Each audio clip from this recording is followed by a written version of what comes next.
If I told you that more steps equals more testosterone, would you do it?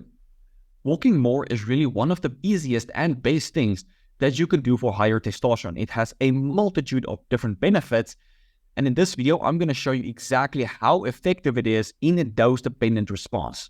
Before we get into the video, if you would like to maximize your testosterone, be sure to get my ebook on this free, link in the description.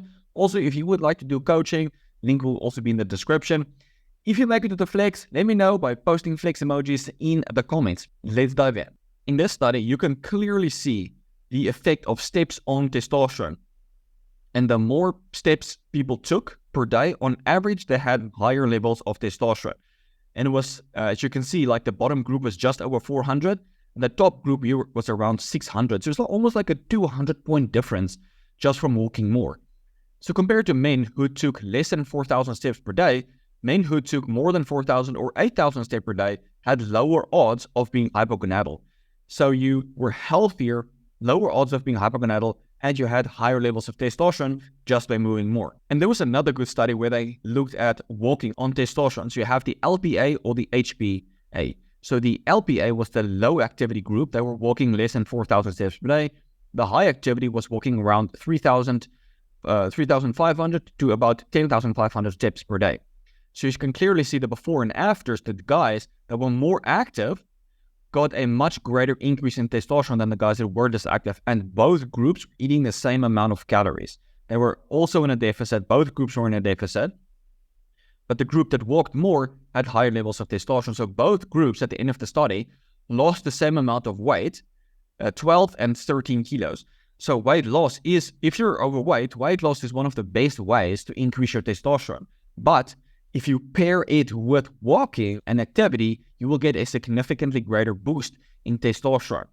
Right? So this is more than enough evidence to help motivate you to start walking more and being more active to increase your testosterone. But the kicker here is that if you're already healthy, you're already normal weight, you might not get that same boost in testosterone compared to someone that's overweight. This only really works for people that are overweight. This is when they will experience the great boost in testosterone from the activity. But this does not mean you should not be walking and being active. Walking and being active, being outside, earthing, getting sunlight is still one of the best things that you can do for your health. It should not only be done for testosterone. What about walking only on weekends, right? That would be once or twice a week that you are physically active. And unfortunately, that is not enough to increase testosterone. Here's a study where they exercised once per week, and the increase in testosterone between the exercise and non-exercise group was basically more or less the same. So exercising once or twice a week is not enough. You want to be doing it daily, ideally getting closer to 5,000 to 10,000 steps on a daily basis. It is actually very easy. One of my clients, Abdullah, he started going full out on this testo lifestyle, started walking 10 minutes about 3 to 4 times a day, and he was easily clocking 12,000 steps, and it was making him feel really good at the same time. So one of the major benefits of exercise is that it enhances your muscle steroidogenesis. It increases your muscle levels of DHEA and DHT. So you can see the lean group and the obese group. So the lean group had significantly higher levels of muscular DHEA and muscular DHT compared to the obese group.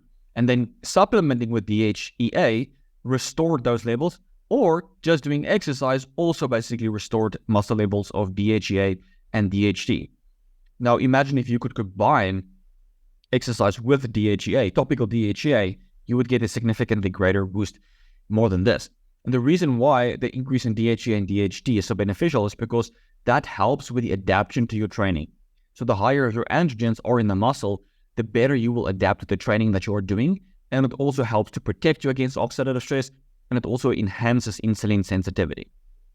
Exercise increases muscle steroidogenesis, as I just mentioned. You can see the old pre, old post in muscular DHEA, muscular free testosterone, and muscular DHT.